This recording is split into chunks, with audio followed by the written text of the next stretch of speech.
නමෝ තස් භගවතු වරහතු සම්මා සම්බුද්දස්ස නමෝ තස් භගවතු වරහතු සම්මා සම්බුද්දස්ස නමෝ තස් භගවතු වරහතු සම්මා සම්බුද්දස්ස. ශ්‍රද්ධා බුද්ධ සම්පන්න කාරුණික පින්වතුනි පින්වතියනි, අද අපි සාකච්ඡා කිරීමට බලාපොරොත්තු වෙන්නේ සුත්ත නිපාතයේ අටක වග්ගයේ පරමට්ඨක සූත්‍රය. අටක නාමයෙන් අපි සූත්‍ර කිහිපයක් කතා කළා. ගුහට්ටක සූත්‍රය එකක්, ඒක මේ කය හා සම්බන්ධ දේවල්. දුට්ටට්ටක සූත්‍රය ඊටාම මේ වැරදි දෘෂ්ටි පිළිබඳවයි. සුද්දට්ටක කියලා කියනකොට ඒ දෘෂ්ටිවාද පිළිබඳවමයි කතා කළේ. පරමට්ටක කියලා කියන්නේ උසස්ම දෘෂ්ටීන් කියන එක. දැන් කවුරුත් තම තමන්ගේ දෘෂ්ටි ඇත්තයි, අනික් කෙනාගේ දෘෂ්ටි වැරදි කියන එක සාමාන්‍ය අදහස. ඒක තමයි තියෙන්නේ. තම තමන් ගන්න දෘෂ්ටිය හරි කියන අදහසක ඉන්නවා. ඒ හින්දා අපේ බුදුරජාණන් වහන්සේත් සියලු දෘෂ්ටීන් ප්‍රහාණය කිරීම තමයි ඉතින් උන්වහන්සේගේ අරමුණ. එහෙම වුණත් උන්වහන්සේ ඒක ප්‍රායෝගිකව යොදා ගන්නට දෘෂ්ටියකුත් දෙනවා. ඒකට තමයි අපි කවුරුත් කතා කරන සම්මා දිට්ඨිය කියලා. එතනිනුත් මම හිතන්නේ කම්මස්සකතා සම්මා දිට්ඨිය ඉක්මවලා ප්‍රඥා කොටසට වැටෙන, ප්‍රඥා ඉන්ද්‍රියට ඇතුළත් වෙන දැක්ම තමයි මේ, ඒ කියන්නේ චතුසත්‍ය සම්මා දිට්ඨිය තමයි අවශ්‍යම එක. ඒ සම්මා දිට්ඨියත් මම හිතන්නේ අපි පහුගිය සාකච්ඡාවලදී මතක් කළා. බුද්ධ ශ්‍රාවකයා ඒක මතු ඒකත් වැළඳ ගන්න එකක් නෙමෙයි, අතහරින එකක් කියලා දැනගන්නවා කියලා. ඉතින් ඒ විදිහට මේ දෘෂ්ටි ගැන කරන කතාවේ වැදගත්කමක් තියෙනවා. මොකද මේ මුළු ලෝකේම මේ සංසාර ක්‍රියාකාරීත්වයේම ඇතුළත තියෙන කේන්ද්‍රීය බලය තමයි අස්මිමානය, වෙමියන මානය. වෙමියන මානය කියන එක ගත්තාම දැන් ඔය අපි දෙසටක් දෘෂ්ටීන් පිළිබඳව සාකච්ඡා කරනකොට අපි කතා කළා පූර්වාන්ත කල්පන, අපරාන්ත කල්පන කියලා කල්පනා දෙකක් ගැන. අතීතය මොකද ඇත්ත වශයෙන් අපිට හිතන්න තියෙන තැන්නේ නේ. අපි හිතන්නේ මේ සංසාර සංසිද්ධිය, මේ පැවැත්ම කියන එක නිකන් රේඛීය ගමනක් කියලා, රේඛීය ක්‍රියාකාරීත්වයක්. නමුත් මේකේ තියෙන්නේ මේ චක්‍රාකාර ක්‍රියාකාරීත්වයක් තියෙනවා. රේඛීය ගතියක් නෙමෙයි. දැන් අපි නිදසුනකට කිව්වොත් මේ ලෝකයේ කලින් කල විනාශ වෙනවා. අපි අත්දකින්න මේ ලෝකේ යලි සකස් වෙනවා. සංවෘත විවෘත, සංවෘත විවෘත කියලා. ඒ විදිහට අපි ආශ්වාස ප්‍රශ්වාසය වගේ ගත්තත් නේද, ගන්නවා හෙලනවා, ගන්නවා හෙලනවා, අනේ වගේ. දැන් අපි රුධිර ගමනේ ගත්තත් එහෙම නේ, චක්‍රාකාර ක්‍රියාකාරීත්වය. නමුත් අපි ඒ චක්‍රාකාර බව දකින්නේ නැහැ. අපි දකින්නේ සාමාන්‍ය රේඛීය පැවැත්මක්. මේ රේඛීය පැවැත්ම තුල අස්මිමානය ඇති වුණාම යන්නේ ශාශ්වතවාදයට යනවා. එක විදියකින් අතීතේනොත් ශාශ්වතව එනවා. ඒ කියන්නේ අතීතයෙන් ආරම්භයක් නැහැ, ස්වභාව නිට්ටයයි. ඒකට දෙන්න තියෙන වචනේ ඒකයි, ස්වභාව නිට්ටය.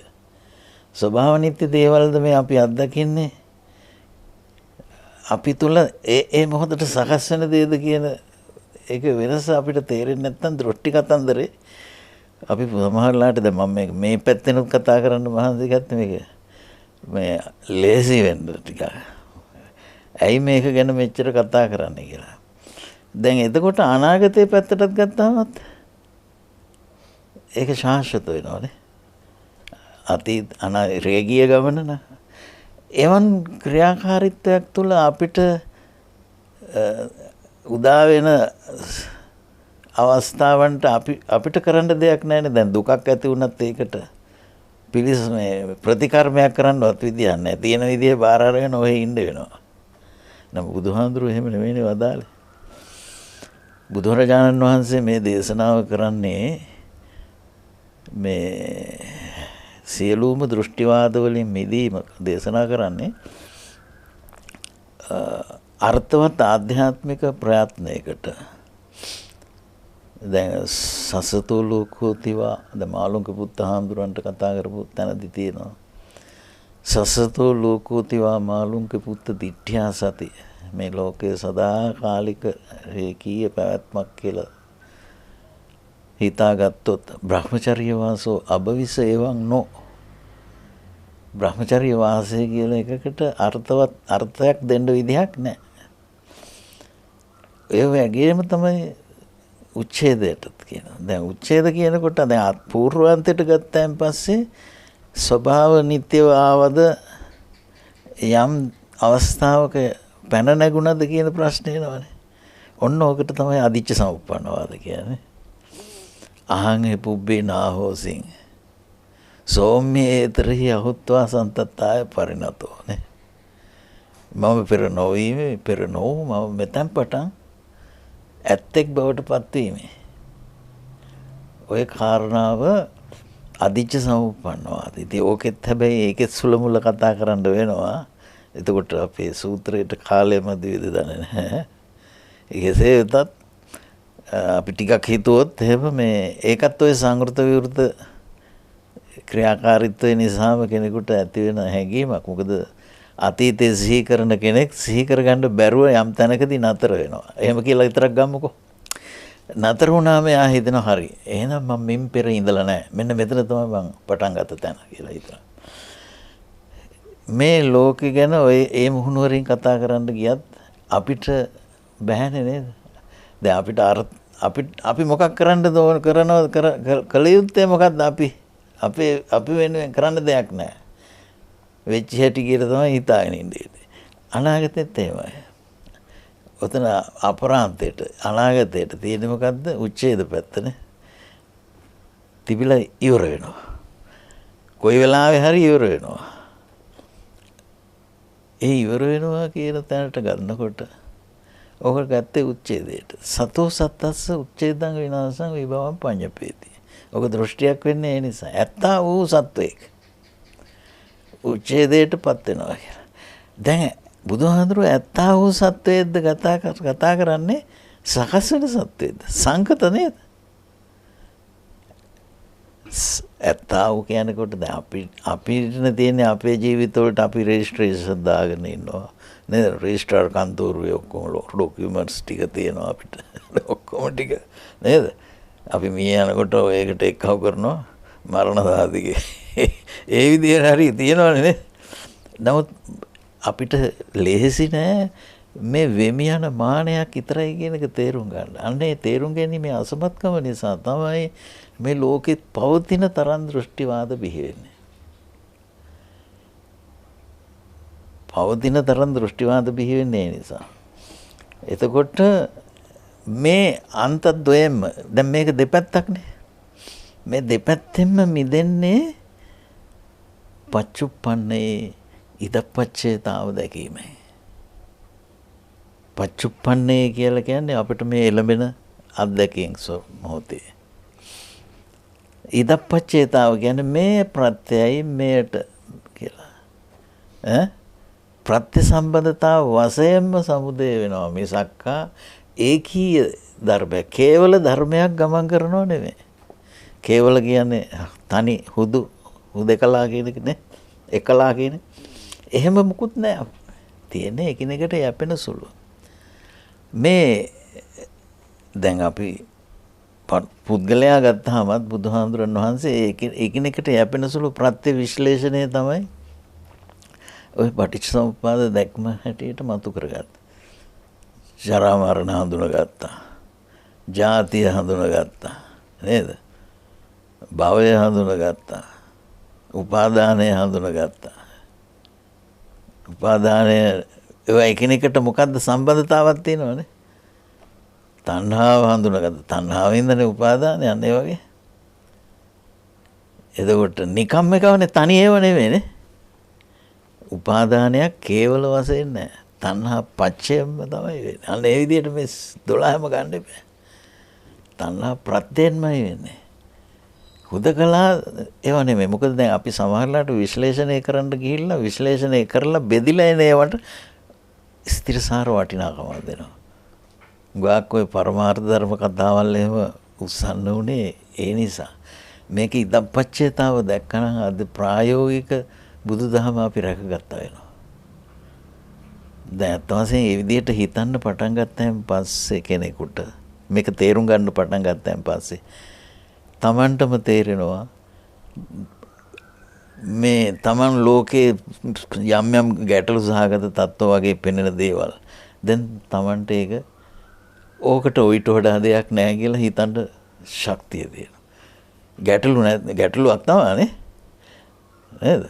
නමුත් ඒ ගැටලුව මහා ව්‍යසනයක් හැටියට කරගහ ගන්න. ඒක ඉතින් එහෙමනේ ඊට වඩා වෙන විදිහක් වෙන්නේ නැහැ නේ. උපන්නවා මැරෙනවනේ කිව්වා වගේ. නේද? ඒ විදිහට මේ ප්‍රත්‍යසම්බන්ධතාවම හෙව්ව බුදුහාඳුරෝ. ඉදප්පච්චේතාව කියන එක තමයි මේ පෙන්눔 කළේ. ඉදප්පච්චේතා පටිච්ච සමුප්පාදෝ. ඒකට තියෙන විශේෂණ පදයත් ඒකනේ නේ.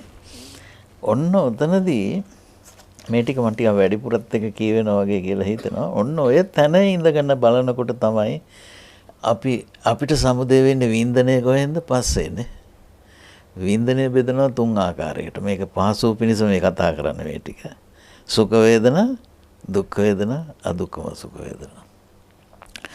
මේ සුඛ වේදනාව හුදකලාව මතුවෙන එකක් නෙමෙයි.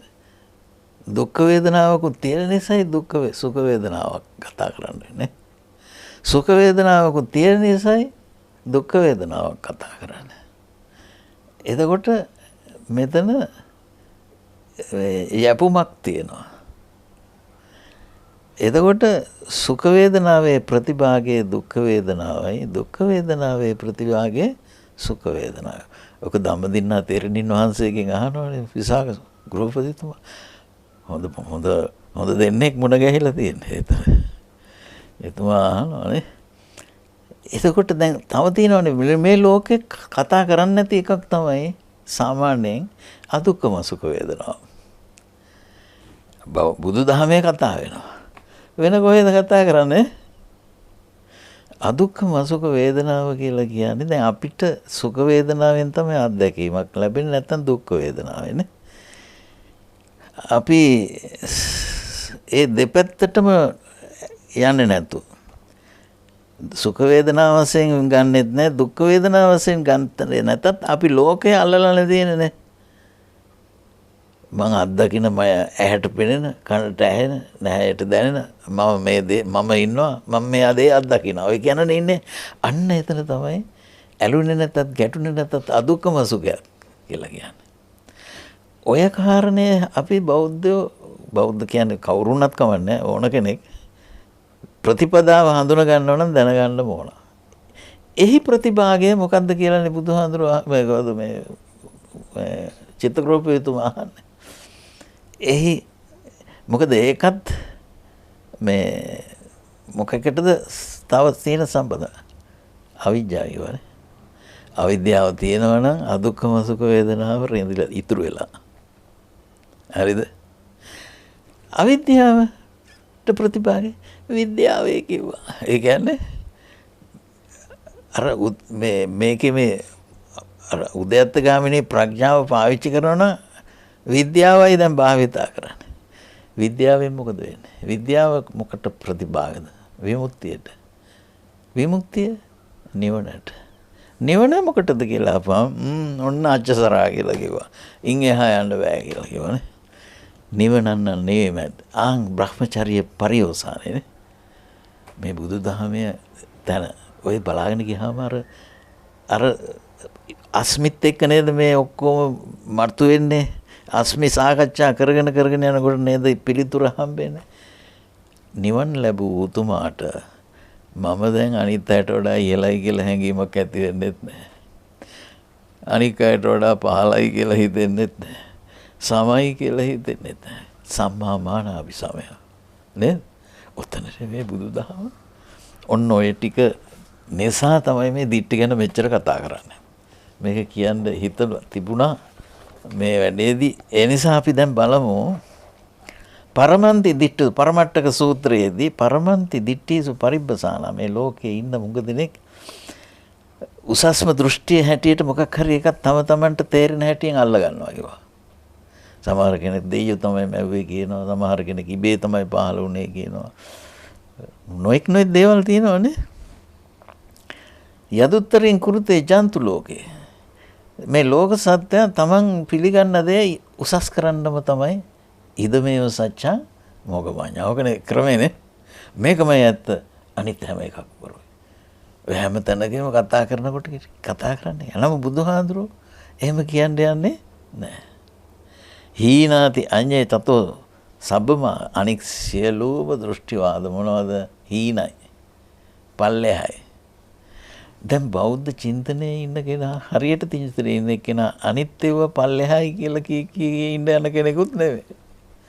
ඔන්න තියෙන වටිනකම. මොකද ඒකේ මේ ශාසනයේ සකස් වීම තුලම තියෙනවා මේ කායෙක්වත් විවාදයට යන්නේ නැති ධර්මතාව. මොකද දන්නවා ඒකට හේතුව මොකද? අස්මිමානේ තියෙනවා නම් සක්කාය දිට්ඨිය තියෙනවා නම් ඔය ප්‍රශ්නේ උතන තියෙනවා. ඒක දන්නේ කෙනා ඒකට කෑ ගහන්න යන්නේ ඔන්න වෙනස. සක්කාය දිට්ඨිය තියෙනවා නම් නේද? දැන් කෙනෙක් කොට දැන් වැදගත් ප්‍රශ්නයක් හැටියට අද මට ඔය කවුරු හරි පෙන්නවා මේ ෆෝන් එකෙන්ම මේ පුණ්‍යානුමෝදනා කිරීම ගැන ලියවිල්ලක්. මේ ඊයේ හරි අද හරි කවුරු හරි පෙන්නවා. ඒක මම කියවන්න බැලුවා. ඉතින් හොඳයි. ඒකේ තියෙන්නේ මේ කම්මස්සගතා සම්මාදිට්ඨි මට්ටමේදී ඉන්නකොට ඔයිට වඩා වෙන විදිහක් පේන්නේ නැහැ. ඒ ටික තමයි. ඊළඟට ඒක විද්‍යාත්මක ලෙස අන්තිමට ක්වොන්ටම් න්‍යායනොත් ඒක ගැන තහවුරු කරන්න කතාලා. ඒ වෙලාවේ නම් මම කිව්වා ඒකට විද්‍යාත්මක චින්තනය කියන එක අලුතෙන් විද්‍යාඥයෙක් හොයාගන්නකොට සංශෝධන වෙන එක. මොකද නිතරම සම්භාව්‍යතාවයේ සත්‍යයක් නේ විද්‍යාවේදී ඉදිරිපත් කරන්නේ. එතකොට 95ක් වෙන්න පුළුවන් නම් 5ක් වෙන්න බෑ කියන තැනක් තියෙනවානේ. ඊළඟට අලුතෙන් තව સિદ્ધාන්තයක් හොයාගන්නකම් අරක තමයි වළංගුනේ.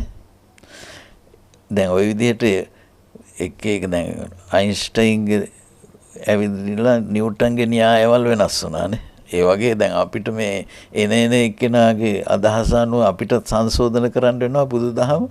ඕවෙන් ඔප්පු කර ඉන්න ගියොත් එහෙම කියලා මම ඒ වෙලාවේ සඳහන් කළා. ඇත්තනේ කාරණාවනේ. එහෙම කරන්න බෑනේ. මහා වාදයක් විතරයි. නික සේරුමක් නැති දෙයක් විතරයි. නිකන් බුද්ධිමය ආඩම්බරයක් නම් හදාගන්න පුළුවන්. වෙන මොකක්වත් නැහැ. නේද? ඉතින් ඒ නිසා හීනාති අඤ්ඤේ තතු ඒ නිසා එකක් හීනයි කියලා නෙවෙයි අපි මේ කියන්නේ. එතකොට ඒ සංසන්දනයේ වුමනා නෑ. මොකද ඒක වෙනම સંદર્ભයක්, මේක වෙනම સંદર્ભයක්. එහෙමනේ තියෙනවානේ. තස්මා විවාදානි අවීතිවත්තු. එතකොට මේ වාද විවාද කියන જાතිය මේව ඉක්මවන්න බෑ ලේසියෙන් කෙනෙකුට. අවීතිවත්තු. නිතරම වාද විවාද සහිතයි මේ ලෝකේ.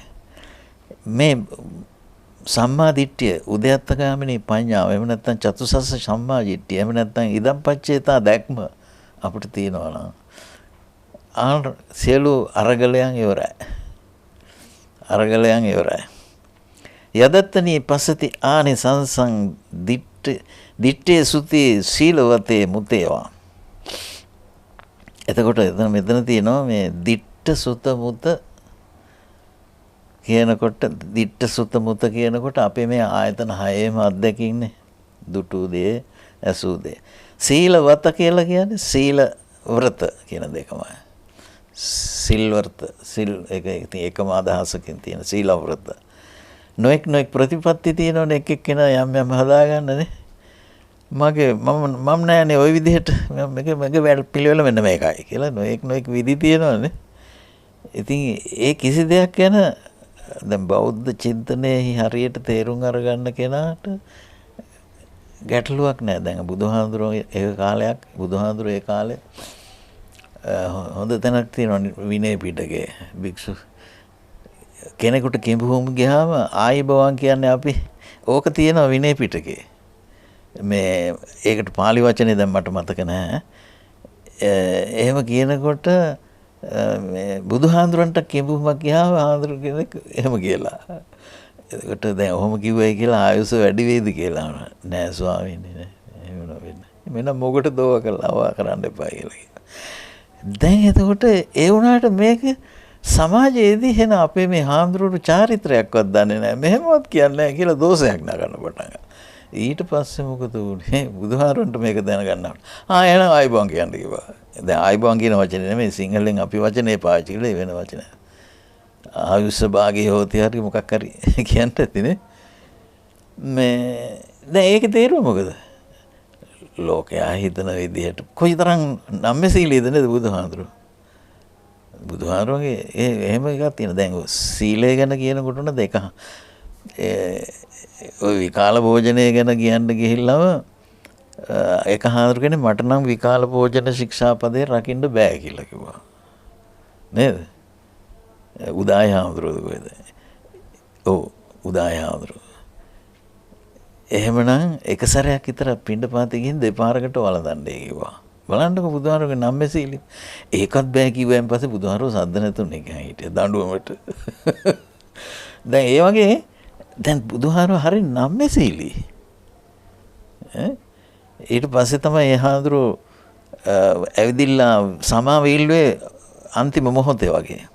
මොකද උන්වහන්සේ චාරිකාවේ වැඩියොත් සමාව ඉල්ල ගන්න නොලැබුණොත් ඒක වෙන බාධකයක් උන්වහන්සේගේ ගමනට.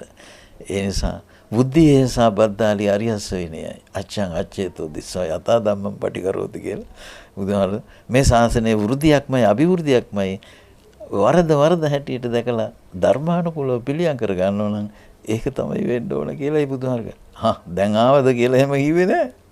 උන්වහන්සේගේ තියෙන ගතියනේ. අපි ඒ විදිහට බලන්න ඕන මේ ලෝකේ දෘෂ්ටිවාද මතවාද සංකල්ප හරි විශාලයි නේද? එතකොට දිට්ඨ සුත මුත ළඟට සීලවෘත ආදී දේවල් හුඟක් තියෙනවා. යදත්තනි පසති ආනිසංසං. ඉතින් ඒවල වටිනාකම් අපි හුඟක් දේවල් දැක ඉන්නවා. තම තමන්ගේ පිළිවෙත් වල වටිනාකම් තම තමන් දැක ඉන්නවා. තදේව සෝතත්ත සමුග්ගහාය නිහිනතු වසති අබ්බමඤ්ඤ. ඒකම අල්ලගෙන ඒකම දැඩිව අරගෙන අනිත් අයගේ වැඩපිළිවෙල අයියෝ මොනවද කියලා හිතන් හෙලා දකමින් ඉන්නවලු. මේකත් උවමනා වැඩක් නෙවෙයි. ඉතින් බුදුහාමුදුරුවෝ මේ පරමට්ටක සූත්‍රය හරි වටිනවා මේ පැත්තෙන්. තං වාපි ගන්තං කුසලා වදಂತಿ. ඔය ගන්ත කියලා කියන්නේ මේ මොනවද මේ ස්කන්ධා වගේ දේවල්නේ අපි මේ අල්ලගන්න දේවල්නේ. යමක් කුසලයයි. කුසලයයි කියලා කියන්නේ මේ කාගේ හරි යම් මතවාදයක් ඒක හොඳයි කියලා අරගන්නවා නම් යම් නිසිතෝ පසති හීනමඤ්ඤ ඒකයි මුලට එන්න ඕන. යමක් නිස්සරය කරගෙන අනෙක් ඒවා හීනයි. එහෙමනේ. යමක් ඉස්සරය කරගෙන අනිත් ඒවා හීනයි කියන ගතියක් තියෙනවනේ අපිට නේ. ඒ අල්ලගන්න එක අනිත් වෙන අල්ලගන්න එක කුසලයි. ඒක තමයි හරිම එක කියලා අපි කියනවා නම්. තස්මාහි දිට්ඨං ච සුතං මුතං. දිට්ඨං සුතං මුතං. අන්න ඒ නිසා දිට්ඨ සුත මුද්‍ය වශයෙන් හෝ සීල වෘත වශයෙන් බිකුණ නිස්සේය. දැන් දිට්ඨ සුත මුතේ අල්ලගන්නෙත් නෑ සීලය වෘතයක් හැටියට අල්ලගන්නෙත් නෑ. සීල වෘත කියලා කියන්නේ දැන් සීලය කියනකොට සීලේ ප්‍රායෝගික අර්ථය දකින්න නම් වෘත ඕනේ නැහනේ. නේද? ප්‍රායෝගික අර්ථය දන්නේ නැති වුණාන් පස්සේ තමයි මගේ ප්‍රතිපත්තිය මේකයි කියලා කියන්නේ. ප්‍රායෝගික අර්ථය දකින්න ඕන.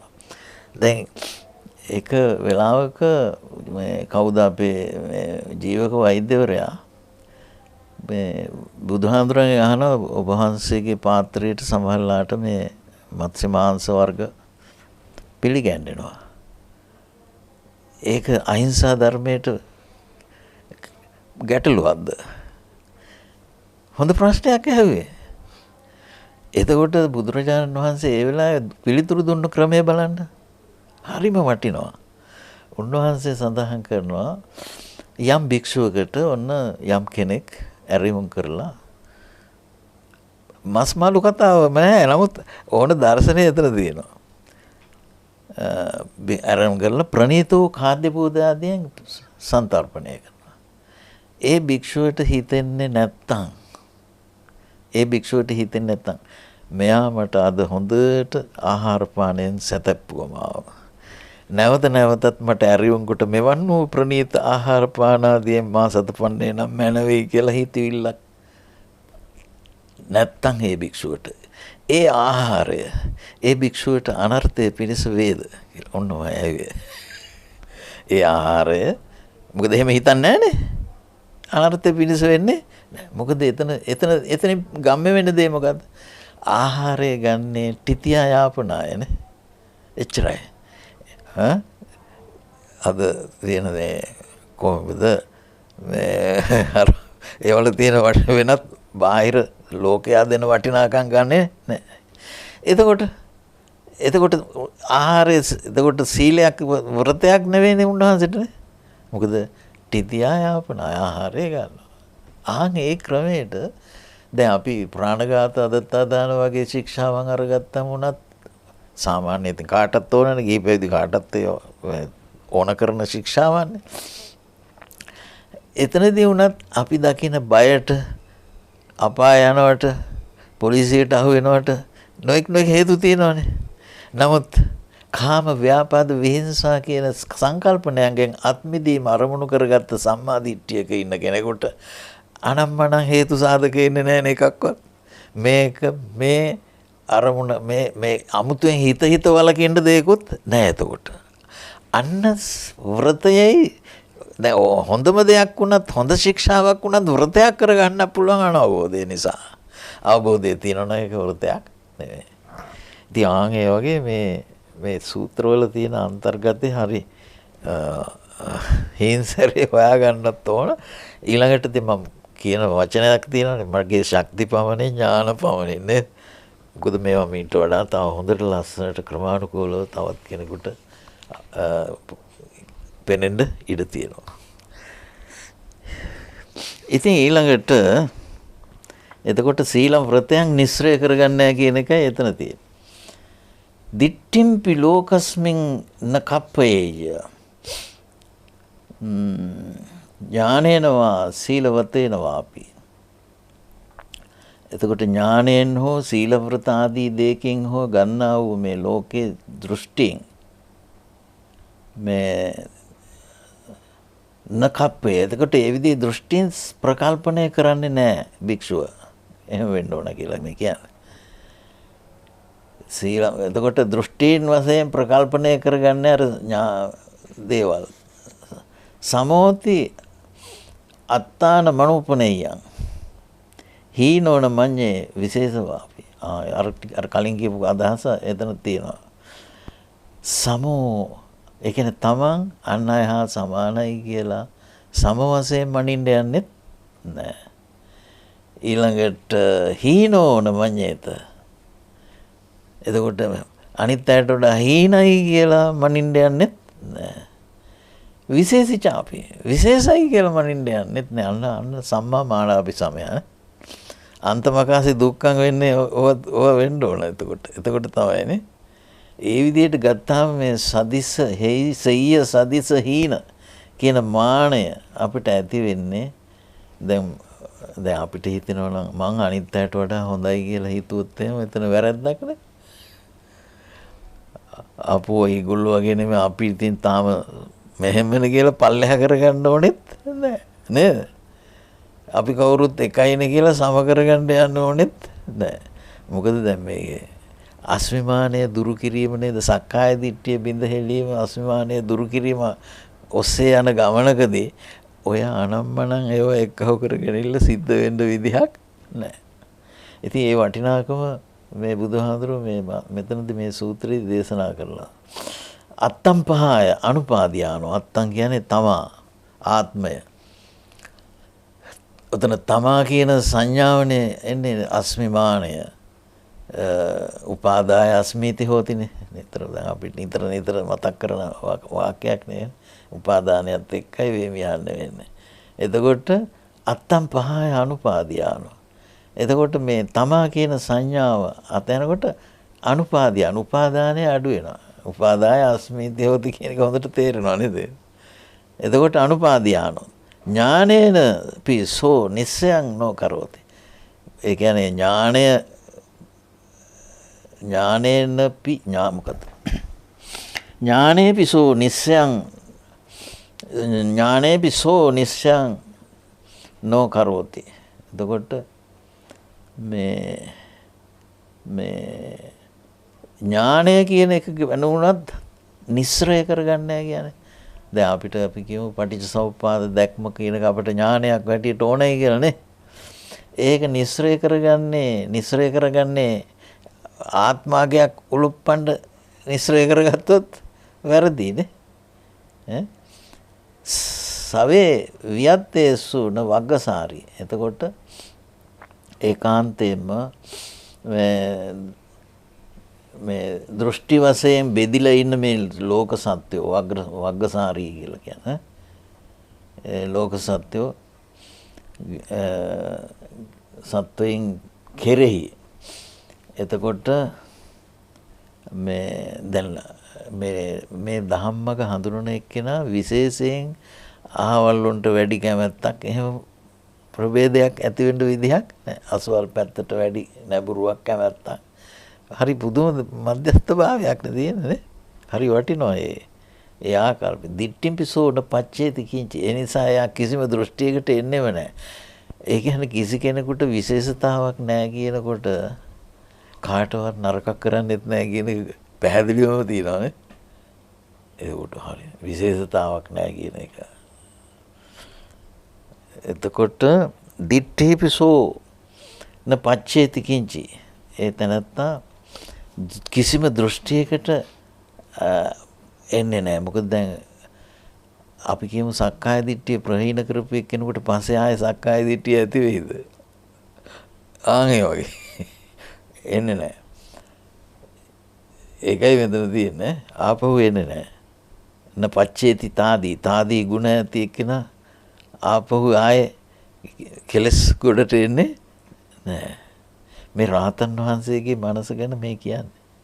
මේ භික්ෂුව කියලා කියන්නේ එයා රාහතටපත් වෙච්ච එක්කෙනා ගැන. එතකොට යසුබයන්තේ පනිදීචනති. තව පැත්තක්. උභයාන්තය. උභයාන්ත ප්‍රනිදිය. උභයාන්ත ප්‍රනිදිය කියන්නේ ප්‍රාර්ථනාවනේ. උභයාන්ත කියන්නේ දෙපැත්තකට.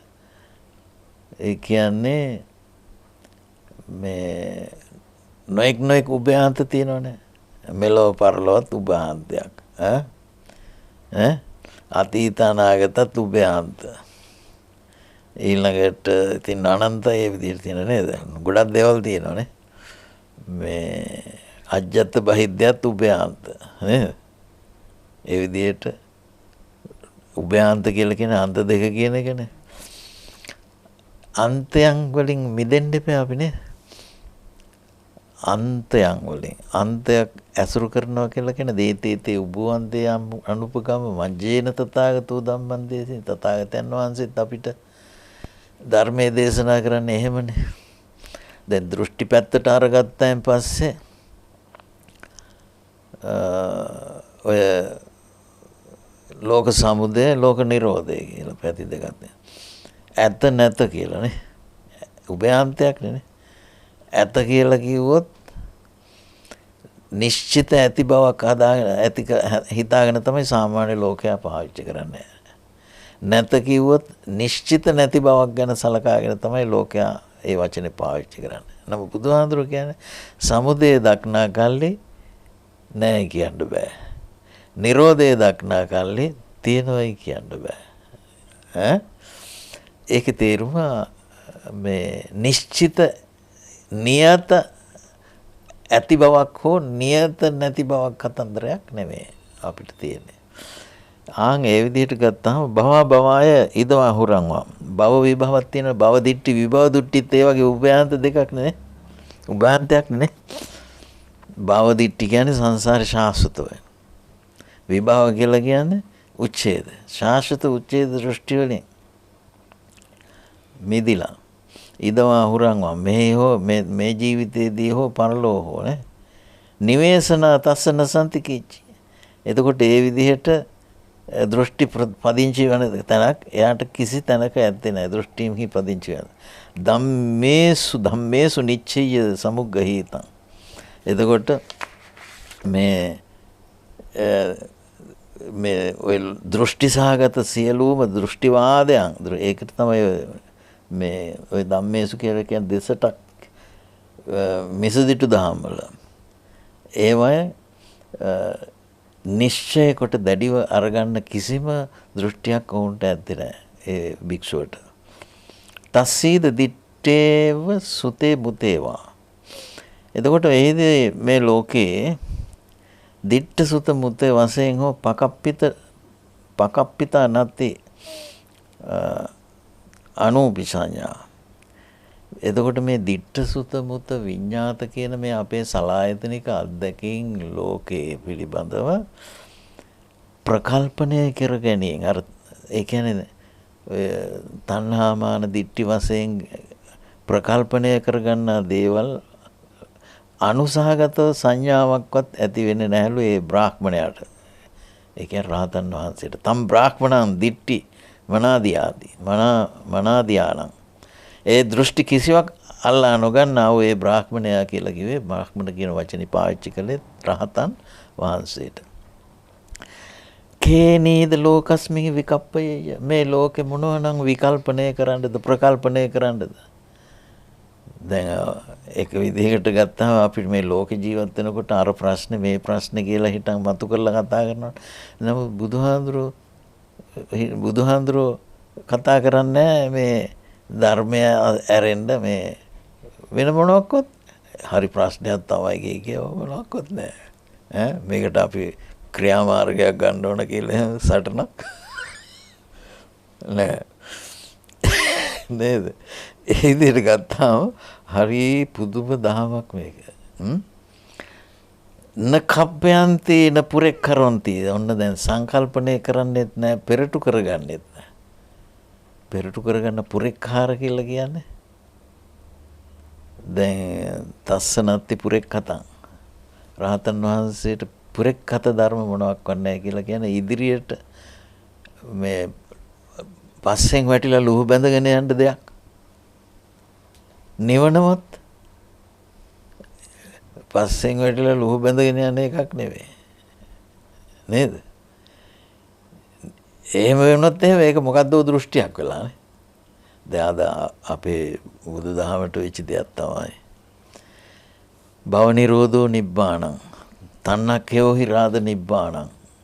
නිවන උනත් මේ භව නිරෝධේ තෘෂ්ණාක්ෂය වීම නිවනයි කියලා බුදුහාඳුරෝ කියනවා. ඒ නිවන නම් කෙලෙස් කිරීමට වඩා දෙයක් තියෙනවා. අය කෙලෙස් කිරීමට එහා ගිය මේ දෙයක් තියෙනවා. අය ඒක කොහෙද මොකද්ද කියලා අහන්න ඕනේ නැත. ඒක තමයි නිර්වාණය නැමැති පරමාර්ථ ධර්මය කියලා. ওই විදිහ අදහසක් තියෙනවා. බුදුහාඳුරෝ අපිට පෙන්වන්නේ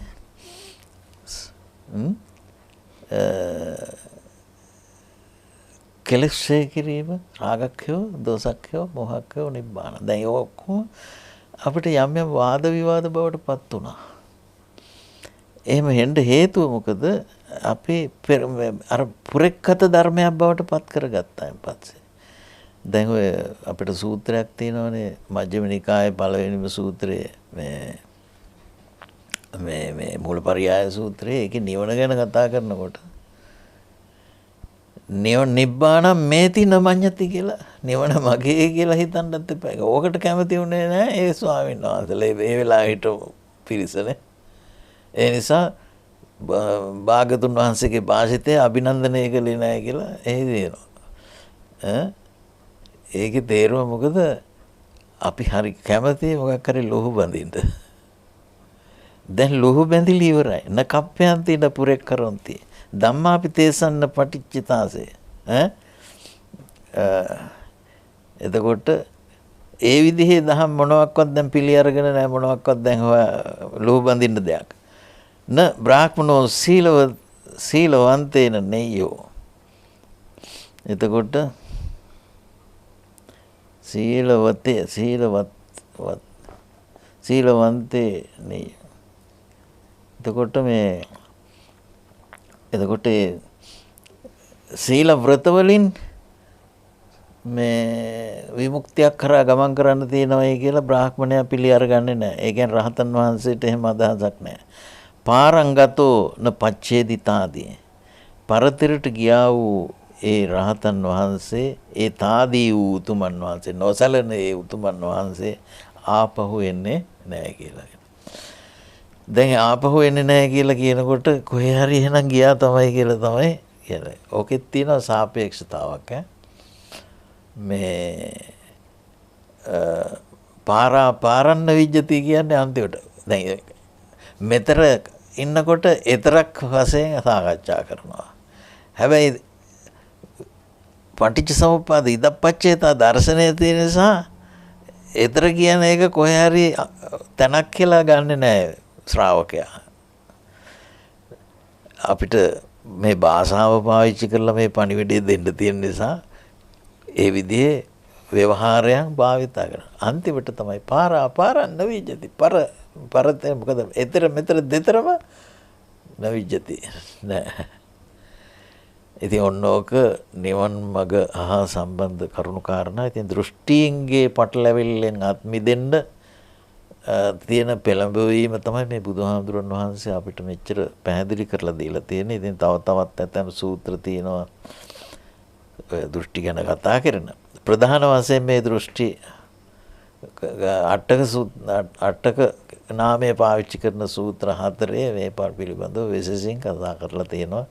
ඉතින් මම හිතනවා අද දවසේ අපි මේ ඇති කරගත්ත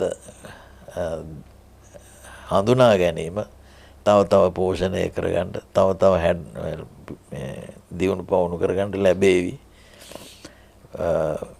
නිකන් කැලයක් සුද්ධ කරලා යන්න පාරක් හදා ගන්නවා වගේ බොහොම වේස මහන්සියෙන් තමයි මම මේ ටික කියන්නේ. ඒ නිසා අපි හැමදෙනාටම ධම්ම අවබෝධය පිණිසම මේ ප්‍රයත්නය ඒකාන්ත වශයෙන්ම හේතු වේවා, වාසනාව වේවා. සාදු කියන ආකාසට්ඨා ච බුම්මට්ඨා දේවා නාග මහිද්దికා පුඤ්ඤන්තං අනුමෝදිත්වා චිරන් රක්ඛන්තු ශාසනං. ආකාසට්ඨා ච බුම්මට්ඨා දේවා නාග මහිද්దికා පුඤ්ඤන්තං අනුමෝදිත්වා චිරන් රක්ඛන්තු දේශනං. ආකාසට්ඨා ච බුම්මට්ඨා දේවා නාග මහිද්దికා පුඤ්ඤන්තං අනුමෝදිත්වා චිරන් රක්ඛන්තු සම්බුද්ධ ශාසනං.